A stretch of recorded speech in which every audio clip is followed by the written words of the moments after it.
Juza TV inakujuza kila muda na kila tukio. Usikose kuendelea kufuatilia channel yetu ya YouTube. Endelea kufuatilia kila muda na tutaendelea kutuma tukio na utazidi kuangalia vitu vingi mno hapa Juza TV. Juza TV, habari na elimu. Kama unavyoona hawa ni vijana wa jiji la Dar es Salaam, waokota taka wa jiji la Dar es Salaam. Wapo hapa kwa ajili ya kupata elimu na mafunzo ya afya ili kujua namna ya kutunza afya zao wakiwa barabarani katika kuokota taka. Na kama unavyotambua, taka zetu ndio ajira yetu. Nisema taka ni fursa, sawa? Taka ni fursa. Taka ni fursa. Sawa, mimi kwa majina naitwa, sio kwa majina wanavyoniita watu, wanaita Paulo Gogo au mshauri. Sasa mimi na bahati, mimi ni mshauri wa Juza, vile vile ni mjumbe wa bodi ya Juza, yani wale wazee waanzishi ambao tumeshirikiana na mjomba kitabu kuanzisha taasisi. Lakini vile vile mimi ni mshauri wa Muungano Recovery Community au MRC Kigamboni, ile sober houses zile. Mimi ni mshauri vile vile, lakini vile vile ni mwenyekiti wa bodi ya kule. Kwa hiyo hapa mimi na nafasi nzuri ya kuongea mambo mbalimbali na nyinyi. Na tunajua kabisa kwamba Juza kama ni taasisi ya kimazingira inashirikiana na serikali kuanzia ngazi ya mtaa, kata, halmashauri, mkoa mpaka taifa, mpaka wizarani huko. Tunashirikiana kuhakikisha kwamba mazingira yetu hayana uchafu, yanakuwa safi. Lakini kikubwa zaidi, Juza sisi tumejikita zaidi kuwasaidia na kufanya kazi na waokota taka wote, nyinyi, yule moja, makundi, hata taasisi nyingine. Sisi tumejikita hapo kuwasaidia hawa, kuhakikisha kwamba wanafanya kazi yao katika mazingira mazuri na salama, na kweli taka inakuwa chanzo cha kipato ili kuboresha maisha yao. Kwa hiyo tumeanza hivyo kwa miaka zaidi ya 4 kushirikiana na serikali na wadau wengine pamoja na nyinyi waokota taka wa hapa Dar es Salaam. Kwa hiyo leo tunafanya hii semina maalum kabisa ili kuwapa uwezo, kuwapa uweredi, mfanye hii kazi kwa manufaa makubwa zaidi. Tumeona vizuri. Juza si tu kwamba tunaangalia mpate hela au fedha kwenye mambo ya taka, ila toka tuangalie maisha yenu kwa ujumla, kuanzia afya zenu, kuanzia mahusiano yenu, na mambo mengine yote yanayohusu binadamu aishi vizuri. Maana tutaangalia kwamba wewe una afya njema ili ufanye kazi vizuri, lakini unafanya kazi kwa usalama, kwa kupata vifaa, sawa? Kama wale ambao wana bima, nakumbuka tumetoa bima za afya kwa baadhi ya waokota taka, na hii tutaendelea. Lakini kikubwa zaidi vile vile tunatoa vitendea kazi ili mfanye kazi kwa usalama, sawa? Lakini vile vile tunataka tujenge heshima, watu wawatambue, wajue kwamba waokota taka ni watu muhimu sana katika jamii yetu. Sasa mimi nitaanza kama mshauri na mtaalamu wa masuala ya madawa kulevya na pombe, na vivyo ni mlezi wa Muungano Recovery Community kule MRC Kigamboni. Na nakumbuka baadhi yenu tuwapeleka kule kwa ajili ya kupata upataji nafuu. Wale ambao wametumia sana madawa kulevya au pombe waenda kule kupata nafuu. Kwa hiyo mjomba na taasisi yetu tunawalipia mwende kule. Kuna wengine hapa wanapata matibabu kwa kumeza dawa zile methadone, Muhimbili na sehemu nyingine. Na sisi taasisi yetu tunafanya hivyo kuhakikisha kwamba nyinyi mnakuwa salama. Sawa? Kwa sababu ukiwa unatumia dawa za kulevya, unatumia pombe, basi wewe maisha yako yaenda kubaya. Kama sio kuwasilika kuwa chizi, ni kufa kabisa. Sasa nizungumza kwanza misamiati kabla siweze kufungua misamiati. Mnaijua, lakini sasa nataka muelewe vizuri. Unaweza kusikia mteja, addiction. Hili ni neno nalo la kimatibabu. Kwa hii unapozungumza uteja au addiction ni hali ya kushindwa kuacha kutumia pombe na dawa za kulevya baada ya kujua madhara yake. Yaani unajua, sawa, lakini huwezi kuacha. Kwa sababu hali ya mwili yako ishazoea vile, yani huwezi. Unajua kabisa hii nikinywa nitakuwa hoi, nitaathirika, nitalala, nitafanya hivi, nitakuwa sifanye kitu chochote, lakini huwezi kuacha. Kwa hiyo ni miili yetu kushindwa kujizuia kutumia kwa sababu ya kuzoea zaidi. Ndio tunaita uteja. Utegemezi au dependence ni ile hali ambayo mwili uhitaji uwepo wa dawa za kulevya au pombe. yani kikosekana mwili upata arosto au maumivu makali. Kwa hiyo wewe mwili yani huwezi kuishi bila pombe, huwezi kuishi bila dawa, huwezi kuishi bila kupata kitu fulani cha kusukuma. Kwa watu wengine alisema mimi siwezi kufanya kazi bila kupiga bangi. Yani mimi nisipolewa siwezi kuact, siwezi kufanya kitu. Yani bila hiki mimi lazima siwezi kitu. Yani mimi kuongea mimi hii nakuwa na aibu, mimi nakuwa na soni. Lakini nikipata hiki kitu yani wewe ujali. Vitu hivi usugu. Yani ile hali ambayo mwili huhitaji kiasi kikubwa cha zaidi cha dawa husika au pombe ili aweze kulewa. Yani mtu lazima ongeze dozi, yani ile kawaida ile imtoshi. Yani ameshakuwa sugu. Yani mwili umeshakomaa. Sawa, bia mbili hawezi mpaka ni plate. Unaona vizuri? Kwa hiyo inaitwa usugu au dependence. Sasa arosto ni ile hali ambayo inatokana na ukosefu wa pombe au dawa ambao mwili umezoea. Kwamba mtu jisikia uchovu, anapata homa baridi, maumivu kwa sababu ile arosto. Utakuta kijana mwingine asubuhi anaamka amekosa. Lakini ukimpatia tu anakuwa sawa. Yani ndio hali hiyo. Kuna marafiki zangu wanajua hii hali. Wapi wanajua hiyo hali vizuri? Nani ameshamtokea hii? Wewe umeshakutokea? Ukikosa unajisiaje?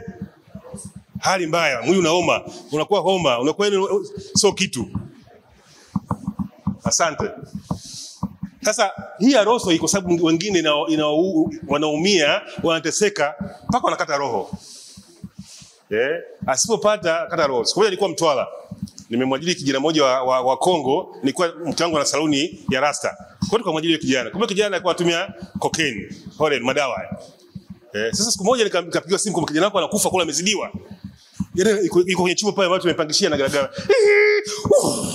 Anasha buku. Chukua gari nikamwambia mkangaji gari tumpeleke ni Ligula hospitali mkoa.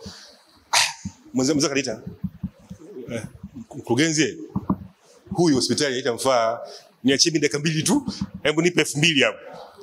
Tukampa 2000, akazunguka akarudi pole. Niachie kwa ninge ndani. Kutoka amepona. Sasa ujambo, mimi mzima bwana. Unaelewa? Kwa hiyo ule mwili umezoea sana kiasi kwamba anakuwa mgonjwa. Sasa nizungumza kwanza misamiati kabla siweze kufungua misamiati. Mnaijua lakini sasa nataka muelewe vizuri. Unaweza kusikia mteja, addiction. Hili ni neno nalo la kimatibabu. Kwa hiyo hii unapozungumza uteja au addiction ni hali ya kushindwa kuacha kutumia pombe na dawa za kulevya baada ya kujua madhara yake. Yaani unajua. Sawa, lakini huwezi kuacha. Kwa sababu hali ya mwili yako ishazoea vile, yani huwezi. Unajua kabisa hii nikinywa nitakuwa hoi, nitaathirika, nitalala, nitafanya hivi, nitakuwa sifanye kitu chochote, lakini huwezi kuacha.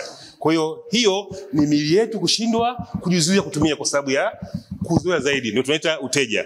Utegemezi au dependence ni ile hali ambayo mwili uhitaji uwepo wa dawa za kulevya au pombe. Yani kikosekana mwili upata arosto au maumivu makali. Kwa hiyo wewe mwili yani huwezi kuishi bila pombe, huwezi kuishi bila dawa, huwezi kuishi bila kupata kitu fulani cha kusukuma. Kwa watu wengine alisema mimi siwezi kufanya kazi bila kupiga bangi. Yani mimi nisipolewa siwezi kuact, siwezi kufanya kitu. Yani bila hiki mimi lazima siwezi kitu. Yani mimi kuongea mimi hii nakuwa na aibu, mimi nakuwa na soni. Lakini nikipata hiki kitu yani wewe ujali. Vitu hivi usugu. Yani ile hali ambayo mwili huhitaji kiasi kikubwa cha zaidi cha dawa husika au pombe ili aweze kulewa. Yani mtu lazima ongeze dozi, yani ile kawaida ile imtoshi. Yani ameshakuwa sugu. Yani mwili umeshakomaa. Sawa, bia mbili hawezi mpaka ni plate. Unaona vizuri? Kwa hiyo inaitwa usugu au dependence. Sasa arosto ni ile hali ambayo inatokana na ukosefu wa pombe au dawa ambao mwili umezoea. Kwamba mtu jisikia uchovu, anapata homa baridi, maumivu kwa sababu ile arosto. Utakuta kijana mwingine asubuhi anaamka amekosa. Lakini ukimpatia tu anakuwa sawa. Yani ndio hali hiyo. Kuna marafiki zangu wanajua hii hali. Wapi wanajua hiyo hali vizuri? Nani ameshamtokea hii? Wewe umeshakutokea? Ukikosa unajisiaje? Hali mbaya, mwili unaoma, unakuwa homa, unakuwa sio kitu. Asante. Sasa hii ya Rosto iko sababu wengine wanaumia, wanateseka mpaka wanakata roho. Asipopata kata roho. Siku moja nilikuwa Mtwara. Nimemwajiri kijana mmoja wa Kongo, nilikuwa mtangu na saluni ya Rasta. Kwa hiyo tukamwajiri kijana. Kumbe kijana alikuwa anatumia cocaine, heroin, madawa. Sasa siku moja nikapigiwa simu kwa kijana wako anakufa kula amezidiwa. Yeye iko kwenye chumba pale watu wamepangishia na garagara. Anasha buku. Chukua gari nikamwambia mkangaji gari tumpeka ni Ligula hospitali, Sele mkoa. Mzee kanita. Mkurugenzi huyu hospitali haitamfaa, niachie dakika 2 tu, hebu nipe 2000 hapo. Tukampa 2000, akazunguka akarudi pole. Niachie kwa niingie ndani. Kutoka amepona. Sasa ujambo, mimi mzima bwana. Unaelewa? Kwa hiyo ule mwili umezoea sana kiasi kwamba yani anakuwa mgonjwa. Sasa dawa za kulevya ni nini? Ni kemikali yoyote ambayo, kwa kifupi sana malizia hapa, kwenye pombe. Athari za dawa za kulevya, kwa mfano pombe na dawa nyingine. Kwanza umri, watoto waathirika zaidi. Watoto wanaathirika sana na jinsia, wanawake waathirika zaidi. Hali ya afya ya akili, wale wenye matatizo ya afya ya akili wakitumia wanaathirika zaidi. Kiasi cha dawa kinachotumika, wanaotumia dawa nyingi huathirika zaidi. Yaani ukivuta sana unaathirika zaidi. Na madawa unavyotumia vile inakuathiri. Kwa mfano unajidunga, huathirika zaidi na kupata maambukizi mengine. Lakini wale wenye changamoto za afya, wewe una mgogoro wa kiafya, ukivuta, ukitumia dawa unaathirika zaidi. Wagonjwa, wajawazito huathirika zaidi. Kwa mfano mraibu, wewe kijana, wengi wetu tuko humu ndani.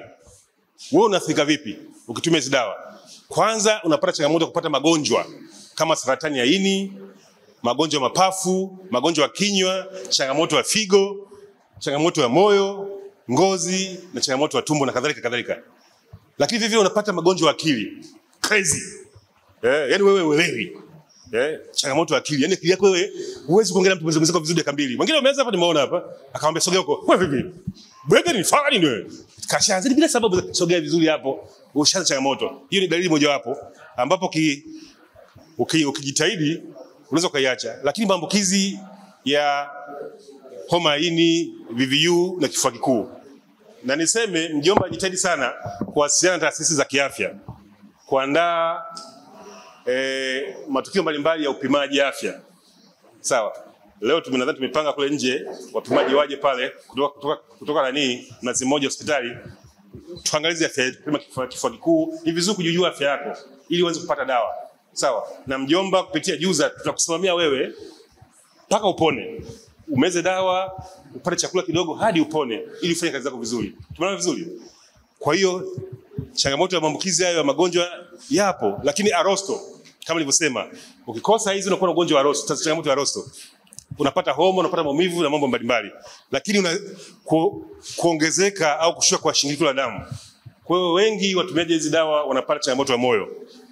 Lakini vile kuongezeka na wanawake uzao watoto waafu, waliokufa, waliodumaa mwili, wenye changamoto ya akili na waraibu. Kwa mtoto mwingine anazaliwa amelewa. Yule mtu mwingine amezaliwa kwa sababu wazazi wake walikuwa ni walevi, akiwa chukua ujauzito, na anazaliwa mtoto ni mlevi. Lakini jamii yetu kuongezeka wahalifu. Kwenye mitaa yetu tutakuwa na wahalifu, wale nani si panyarodi, sio kile nani, magaidi. Sehemu nyingine sababu ya hivi vita vyenyewe kwa wenyewe wanapigana, maongezeko ya magonjwa ambukizi, ajali, wengine wanaendesha vyombo, pikipiki, baskeli, bagari wakiwa wamelewa, vifo na kufa. Lakini mifarakano katika ndoa nyingi zimevunjika. Watu wanaoana kesho mtu wameachana sababu ya mambo ya ulevi. Mtu anakuja pombe, anarudi asubuhi, anagombana na mwenza wake. Lakini wanafunzi wanashindwa kusoma, wanashindwa kufanya vizuri katika masomo, wanafukuzwa shule kwa sababu kujiingiza kwenye mambo haya. Watu wanafukuzwa kazi, watu hawajiriki kwa sababu nani atajiri mlevi. Lakini namshukuru mjomba, anatuvumilia. Baadhi yetu tumepewa kazi pale, na karibia wengi tumepewa kazi, tumajiliwa kwenye changamoto hizi, kwamba tumepata nafasi taasisi yetu iturekebishe, na wewe kubali kuwa mtu mzuri na kurekebishika. Sawa. Lakini hawaaminiki na mtu. Kwa watu wengine wakipita kwenye nyumba za mtu, yule kumbe mwenyewe unajikuta makopo. Lakini wewe taratibu tu unachukua kopo lako, kitu ile basi liko nje. Sufuria iko nje, ile sufuria la pilau, najua utaibeba. Kwa sababu hatuaminiki. Wengine hata rafiki anakukimbia. Wengine hata mchumba mpate, hata demu ukimtongoza kukubali. Kwa sababu uelewi. Sio? Utapata rafiki, utapata mpenzi. Huwezi, kwa sababu huyu haaminiki muda wote, anageuka wewe. Tuone kiuchumi. Taifa linakuwa maskini. Sawa? Kwa sababu watu hawafanyi kazi. Wakipata hela wanazipeleka kwenye pombe, kwenye madawa. Lakini kuelekeza rasilimali za kubadili tatizo, kwa mfano lazima serikali inunue dawa za methadone ili vijana walioathirika au waraibu wapate kupona. Nyumba hizi, madawa mbalimbali ya vifua vikuu, magonjwa mbalimbali ziwasaidie nyinyi wale ambao wana shida. Lakini uchochea mzunguko wa fedha haramu. Sawa? Kwa hiyo wewe unaiba hela unapitisha kwa yule. Kuna mtu mwingine anauza pale ile pusha kule Jangwani, kwa hiyo unapitisha hela. Sasa nchi za wenzetu huko kama wapi, Colombia huko, ndio hatari. Sisi tunafunafu kidogo lakini ni hatari. Lakini hatuko salama. Tumeona vizuri. Sasa nimalizie na pombe. Hii pombe sasa nimeweka picha, nataka muangalie yani muone hivi vitu vilivyo vya hatari. Alafu namalizia, alafu muulize maswali, sawa? Wewe mwenye swali nisubirie.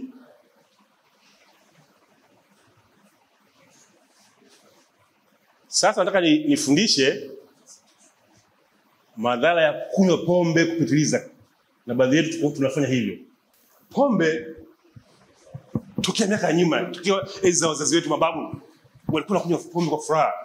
Waenda kuliba, wanaitwa kiwili au kilimo cha pamoja kile cha mshikamano, wanalima, wakimaliza hapo wanakunywa togwa, pombe zile za kienyeji. Na wanashiba, wanafanya kazi. Kwa hiyo pombe kwenye maharusi nini watu wanakunywa kwenye ngoma za kienyeji. Mimi natoka Tanga. Kwa hiyo ukipata nazi au pombe ya boa ya miwa, basi wewe dumangeni. Wewe ujani. Raha. Pombe ni raha. Kwa hiyo imekuwa ikinywewa kwa karne na kwa kama kibulisho cha furaha. Lakini pamoja na maarufu wake, sasa nitaongea madhara aina mbili, ya muda mfupi na muda mrefu. Sasa hapa tusikize kwa makini. Madhara ya muda mfupi. Ukitumia pombe nyingi kupita kiasi, unaweza kupata matatizo ambayo yanaweza kaisha kwa muda mfupi. Kwa mfano kuharisha. Unaweza kunywa pombe aina fulani ukapata diarrhea hatari. Yaani ukaharisha kweli kweli. Wengine wanatapika sana. Kweli sio kweli? Wengine wanapata maumivu ya kichwa asubuhi. Tena wengine walikuwa wana akili, anasema kwamba hii ni sababu ya pombe, naenda kunywa tena asubuhi. Ngoja nikafanyaje? Nikazimue, anakunywa tena mbili, aenda kwenye kazi. Kumbe anaongeza tatizo tena. Kwa hiyo ni madhara ambayo tunasema ya muda mfupi. Sasa madhara ya muda mfupi pia kuathiri watu wanakunywa pombe afa inatengeneza sumu. Inatengeneza sumu ambayo inatokana na kilevi kilichopitiliza. Kwa sababu alcohol kuna sumu ndani yake ambayo sasa ukinywa sasa inatengeneza sumu ambayo inaenda kuathiri ini ambayo inachakata kile kilevi. Matokeo yake sasa watu unakufa ghafla. Sio mtu anakufa ghafla. Mtu anakunywa, mshasikia mtu anakunywa pombe asema mtu amekufa. Sasa especially gongo. Watu mnazika kwa sababu ya ujinga wa kunywa pombe bila kipimo chako.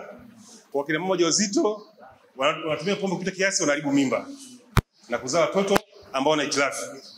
Lakini unaishiwa maji na sukari mwilini kabisa kwa sababu ya sumu ya pombe. Madhara ya muda mrefu ambao huwezi kuona leo, utayaona baada ya miaka kadhaa. Matatizo ya moyo. Mifupa ya moyo inalegea. Unapata shinikizo kubwa la damu. Unapata ugonjwa wa kiharusi. Unapata stroke. Unaona moyo ukiwa wa kawaida unakuwa umekaza. Sasa ukishauathiri, mishipa imetanuka, unaona moyo umekuwa mkubwa pale. Unaona changamoto hii? Kabla hujaanza pombe moyo wako unakuwa hivyo. Unafanya kazi vizuri, una changamoto yote. Na baadhi yetu sasa tumeshapata hii changamoto ilikuwa kubwa. Sawa. Sasa hivi tunakuwa kwa kwenye dawa za maisha. Kila siku tunanywa dawa kwa sababu umecheza na moyo wako. Kwa kunywa pombe bila taratibu, kwa kunywa pombe kila wakati, moyo sasa hapo kwa. Sasa utaishi kweli, utafanya kazi. Changamoto kubwa. Si mnaona vizuri? Nani aogopi hicho? Kwamba ukienda kupima sasa hivi unaonekana moyo wako umetanuka, sasa kumbe unaanza na maBP kwamba wakati wote tu Israeli akigonga anachukua maji, Israeli anachukua watu wadhaifu. Israeli achukua watu wenye nguvu, achukua watu ambao huyu hapa ni mraisi. Kweli akupiga ngwala. Sababu tumeharibu mili yetu. Madhara mengine ya muda mrefu ya unywaji pombe unasababisha maradhi ya ini. Hii ndio inafanya kazi ya kuchakata kemikali mbalimbali, sawa? Pamoja na hiyo kemikali ya pombe. Sasa ini la kawaida linaonekana vile kama unavyoona. Lakini sasa ukishajaribu na pombe na madhara ya madawa, ini lako linaonekana vile linaharibika. Sawa? Kwa hiyo maisha yako ni mafupi sana. Sio inakuwa vile bado. Sasa hatupendi mtu akafikia hatua ile pale kwamba ini kaliharibu kwa sababu ya pombe. Sio pombe haina faida yote. Ini lako linaharibika vile, linakuwa kama vile, matokeo yake muda wa kuishi unakuwa mfupi sana. Madhara mengine muda mrefu ni ugonjwa wa anemia. Anemia maana yake nini? Mwili wako au chembe seli zako haziwezi kuzalisha, mwili wako seli nyekundu za damu. Kwa hiyo unakuta mtu wewe kila saa unaishiwa damu, huna nguvu, kila saa unasikia kizunguzungu kwa sababu ya nini? Ya matumizi ya pombe. Kwa hiyo mengine atakuja kuongea mjomba baadaye. Sawa. Mimi nadhani tusome wote juu, alafu tunaenda sehemu ya pili sasa ya kufungua rasmi kwa sababu mimi nilikuwa nafanya utangulizi tu. Tusome wote juu, alafu tunafanya zoezi moja kabambe kabisa.